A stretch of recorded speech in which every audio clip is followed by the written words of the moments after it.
Hey church, Pastor Clay here. So I'm back from journeying through Greece, but I wanted to take a moment to walk you through our time in Athens that happened at the end of the trip. So in Athens, in the shadow of the grand Acropolis, Paul once got to speak to philosophers and seekers about a God that they didn't yet know by name.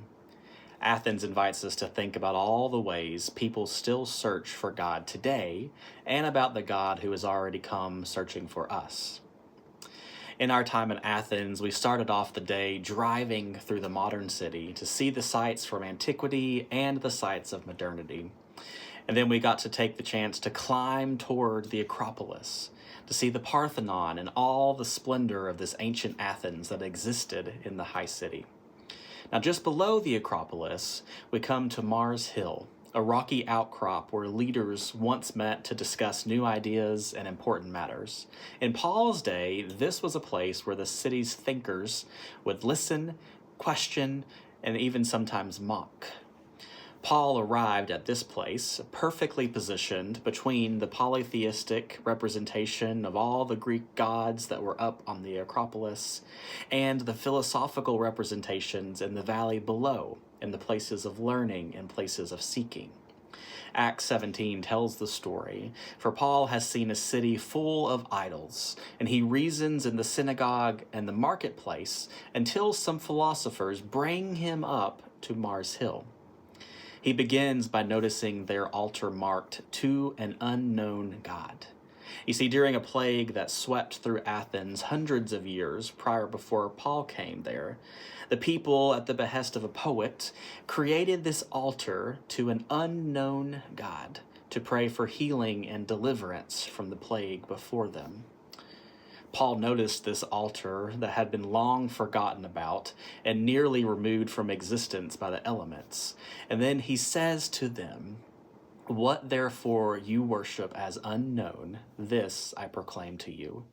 The God who made the world and everything in it does not live in shrines made by human hands." We see this in Acts 17, verses 23 through 24.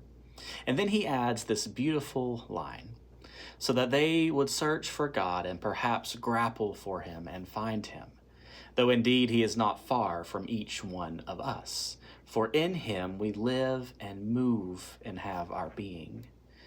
This is Acts 17, 27 and 28. You see, in this encounter, Paul meets the Athenians where they are and then points them to the God who is closer than they imagine, who is then revealed in the risen Jesus. See, looking out over Athens, several things strike me. Paul pays attention to the culture around him, to their art, their poetry, their questions. He doesn't go anywhere near condemning them, but he starts by connecting to them. He takes their search seriously, and he assumes that beneath these many altars is a real longing to know a one true God. He points to a God who comes near, not a distant deity to be guessed at, but a creator who comes close, who is made known in Jesus Christ. Our own world today is also full of altars. We have careers and achievements. We have technology and entertainment. We have politics, relationships, and even our own self-image. Now, none of these things are necessarily bad, but they can become the ways we try to secure our own lives without ever really trusting God. Walking through Athens in this modern day invites us to ask, where am I still grappling for God, thinking that God is far away when in fact God is near? Where might God be calling me, like Paul, to listen carefully to the people around me, to their questions, to their longings, and to bear a gentle, thoughtful witness to Christ? I invite you to imagine yourself up on Mars Hill, looking out over a city full of a people who are searching. Where in your life, whether at your workplace, your friendships, your family, where in your life do you see others searching for meaning? And how might God be inviting you to be a gracious, thoughtful witness to the God who is not far from each one of us? As you reflect on this question and as you look at these images of places from near and old, May you see how God is working through the times of Paul and in the times of today and even into the times of the future. May this be a blessing to you in this day. God bless.